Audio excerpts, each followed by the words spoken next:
அன்புக்குரிய தேவனுடைய பிள்ளைகளே, ஆண்டவராகிய இயேசு கிறிஸ்துவின் நாமத்தினாலே உங்கள் யாவருக்கும் என்னுடைய அன்பின் வாழ்த்துக்களை தெரிவித்துக் கொள்கிறேன். இந்த நாளின் தியான பகுதி உபாகமம் 9ஆம் அதிகாரம் 3வது வசனம். இப்படியாக நாம் வாசிக்கிறோம்: உன் தேவனாகிய கர்த்தர் உனக்கு முன்பாக கடந்து போகிறவர் என்பதை இன்று அறிய கடவாய் என்று எழுதியிருப்பதை நாம் காண்கிறோம்.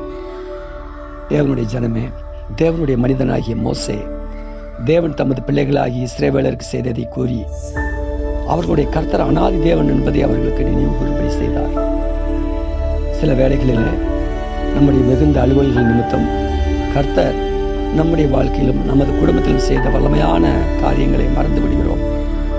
நம் தேவனாகிய கர்த்தர் நமது கடன்கள், கட்டுகள், வியாதிகள், சமாதான குறைவு போன்ற நம்முடைய சத்துருக்களுக்கு விரோதமான வல்லமையான யுத்தங்களை நடத்தியிருக்கலாம். கடந்த ஆண்டு முழுவதும் அப்படி நடந்திருக்கலாம். இந்த நிமிஷம் வரையிலும் கூட நாம் அறியாத வண்ணம் நம் தேவனாய கர்த்தர் நமக்காக யுத்தங்களை நமக்காக செய்து கொண்டிருக்கிறார் என்பதை நீங்கள் மனதில் கொள்ள வேண்டும் என்று நான் உங்களை பட்சமாய் கேட்டுக்கொள்கிறேன். இவ்வருடத்தில் ஒவ்வொரு நாளும் நம் தேவனாய கர்த்தர் நமக்கு முன்னே நடந்து சென்றார். வரக்கூடிய வருடத்திலும் அவர் நமக்கு முன்பாக நிச்சயமாக கடந்து செல்கிறவராகவே இருக்கிறார். அவர் பட்சிக்கிற அக்னி என்பதையும் நம்மளுக்கு விரோதமாய் வித்தியாசப்பட்ட வழிகளிலே வரும் சத்துருக்களை அவர் அழித்து போடுவார் என்பதையும் இன்று மட்டுமின்றி எந்நாளும் நாம் நினைவில் கொள்ள வேண்டும் என்று ஆண்டவர் விரும்புகிறார். ஒவ்வொரு நாளையும் நாம் தொடங்கும் போது நம் உள்ளத்திலே தோன்ற வேண்டிய ஒரு காரியம், நம் தேவனாகிய கர்த்தர் வல்லமையும் பயங்கரமானவர் என்றும், அவர் நமக்காக யுத்தங்களை செய்கிறவர் என்றும், அவர் நமக்கு முன்பாக கடந்து போகிறவர் என்றும், அவருக்கு முன்பாக இந்த உலகத்தில் எந்த பிரச்சனைகளும் எதிர்த்து நிற்க முடியாது என்பதையும் நாம் அறிந்து உணர்ந்தவர்களாக ஒரு நாளை தொடங்குவது நல்லது.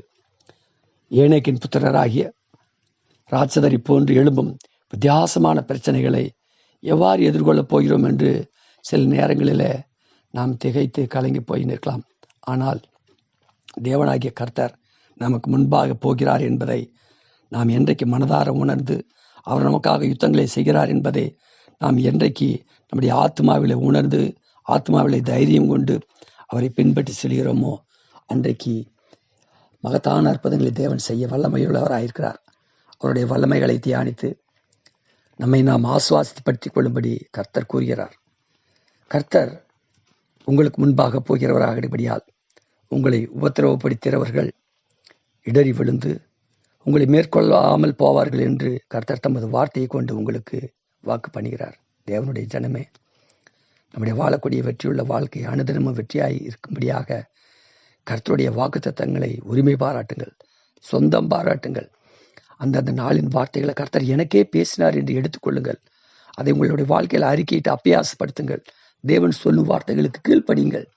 தேவன் மெய்யாகவே தமது சமூகத்தை உங்களுக்கு முன்பாக அனுப்ப அவர் உண்மையுள்ளவராயிருக்கிறார்.